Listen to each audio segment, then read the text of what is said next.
What's up guys? Mga brad pala. Okay, so ang daming pakita ko lang dito yung mga na-purchase natin dito sa Shopee. Actually, hindi lang naman sa Shopee, sa TikTok. So, dalawa yung pinagpo-promotan kasi natin para hindi sayang. Yung iba kasi dito, hindi ko mapakita dahil hindi pa nalabhan. Ito, purchase natin to sa Shopee.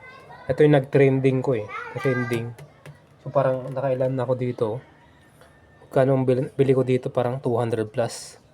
So nakuha ko naman yung kinupunan ko dyan. Then ito naman yung pre-sample ni Shopee. Pero hindi ko nagagamit to eh. Malaki kasi masyado. Ayan o. Pwede kayo mag-request ng pre-sample ni Shopee. Then maliban to phone ko to eh. Ito rin din ng trending. Yung mga binibili ko pala is dapat yung may proof na purchase na sila, nakailang checkout. Okay, so para masundan mo yung trend, yung mga checkout pa. Then ito yung mga tatlong yan ang mga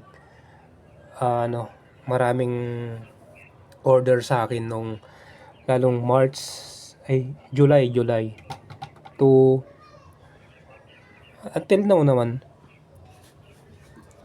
Then ito naman yung shade. So siyempre pang bike natin yan. Ito wala naman na, hindi lahat kasi ng item makukuha mo yung pinuhunan mo eh. Hindi mo talaga alam eh. So try lang ng try. Okay. So ito, isa pa lang yung umorder nito. Then ito hindi ko pa nagawa ng video kasi parang hindi ko nagamit to kahit minsan. Pakibenta ko na. Binili ko din lang to, hindi ko nagamit. Bibenta ko na lang siguro to. And then ito, yan yung power pang-exercise. Ito, so may nabenta na rin ako dito, tatlo ata.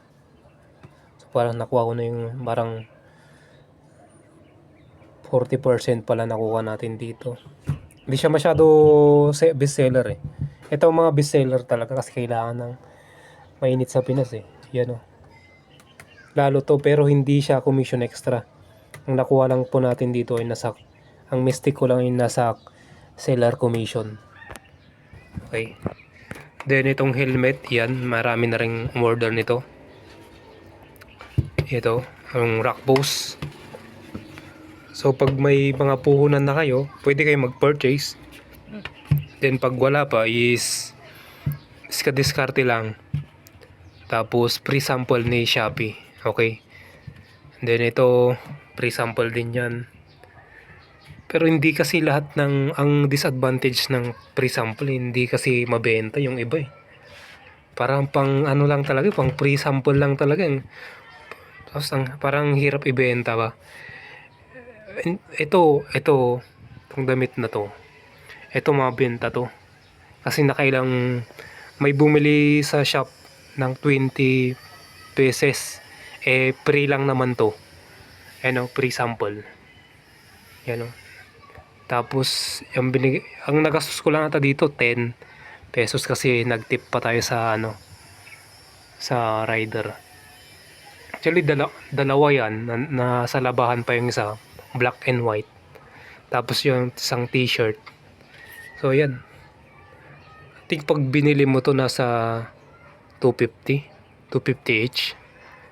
Dahil nga marami tayong mga followers na parang nasa 2K na kaya parang nabigyan tayo ng mga ng pre-sample. So yun lang mga brad. Pinakita ko lang yung mga ibang item na pinurchase natin. Pwede kayo mag-purchase pag may puhunan na kayo. Pag wala naman kayong puhunan pa, pwedeng pre-sample o kaya kung ano yung nasa paligid mo. Okay? Ito cellphone.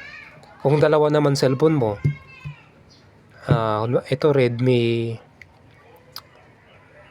12. Okay? So gawan mo ng video to. Gawan mo siya ng video ng 5 beses. Hanggang 10 kung kaya mo. Hanggang may mag-purchase. Kung wala ka pa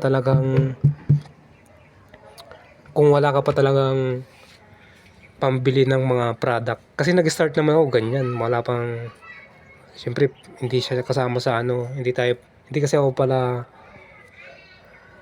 check out nun eh. Pero nung tumagal, kailangan mo na magpaikot-ikot ng pera, tapos hindi pwedeng laging ganun. Kailangan may sarili ka ng video kasi. Siyempre ito, hindi naman pwedeng ginawa mo ng video, isa lang. Eh pwede mo naman gawing 3, 5, okay? 'Di ba? Para di mo alam kung magti-trending o hindi. Yun ang ginawa kong video eh. Di ko akalain magti-trending kasi photo lang yun na screenshot natin as Plinay. Pero ito, yun, may original video. Maganda rin pag may original video ka para maiwasan mo yung copyright, di ba? Then, yun. So, yun lang mga brad. Thank you.